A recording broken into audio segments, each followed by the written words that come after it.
রাতটুক পেরিয়ে সকাল হলেই যেন মেয়েদের কোনো কাজের সীমা নেই। যতই অসুস্থ থাকুক না কেন, রাত পেরিয়ে সকাল হলেই কিন্তু কাজের দৌড়াদৌড়ি। তো আসসালামু আলাইকুম, আশা করি সকলে ভালো আছেন। আমি সন্ধ্যা ব্লগ নিয়ে আপনাদের সাথে আবারও চলে আসি। রাত থেকে অনেক অসুস্থ বোধ করছিল, তাও কি করব, সকালে উঠে এতগুলো বাসার কাজ দেখে আমার মাথাটাই ঘুরে আবার আমি ঠিক হয়ে গেলাম। তো কি আর করার, বাড়ির ভেতর কাজ তো আমাকেই করা লাগবে, তাই না? এতগুলো থালা বাসন পড়ে আছে, রান্নাঘরটা অগোছালো হয়ে আছে। প্রতিদিন রান্নাঘর গোছাই করে রাখি, আবার দেখি পরদিনই রান্নাঘর এলোমেলো হয়ে যায়।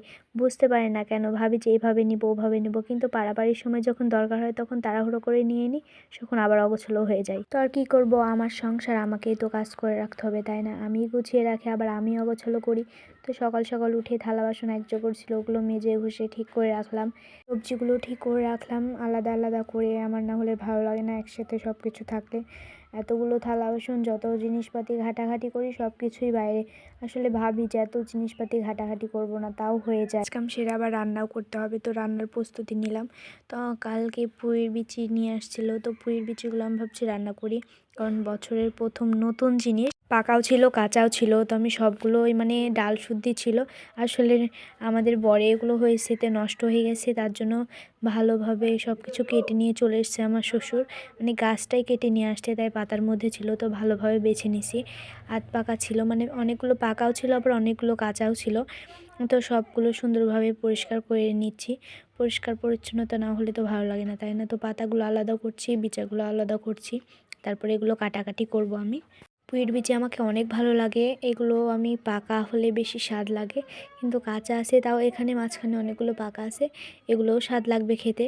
দেখতে পাচ্ছেন কত সুন্দর কালার, অনেক সুন্দর। একবার সময়টা তো শীতের দিনে অনেক রকমের নতুন নতুন সবজি, তারপর আমি সুন্দর করে কেটে বেছে নিচে। আসলে রান্নার আগে যদি সব কিছু ঠিকঠাক করে না রাখি, তাহলে কিন্তু রান্না করতে ভালোই লাগে না। আজকে অনেক কিছু রান্না করতে হবে, তাই একটু পাড়াপাড়ি করছি।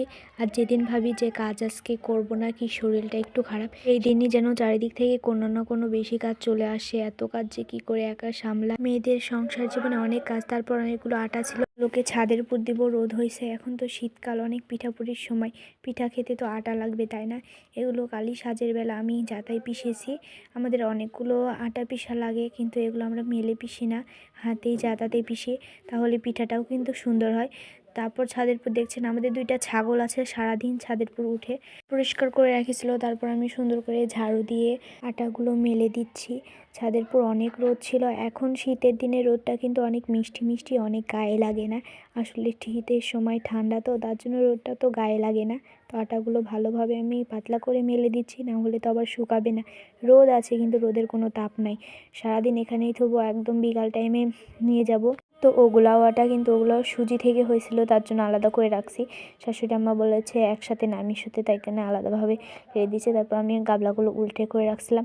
এদিকে আমাদের আবার হলুদ কেটে সিদ্ধ করে রাখছে, তো হলুদগুলো আমি হাত পর আমি রান্না করতে লাগলাম। আসলে সংসারের সবচেয়ে বড় কাম হলো রান্না।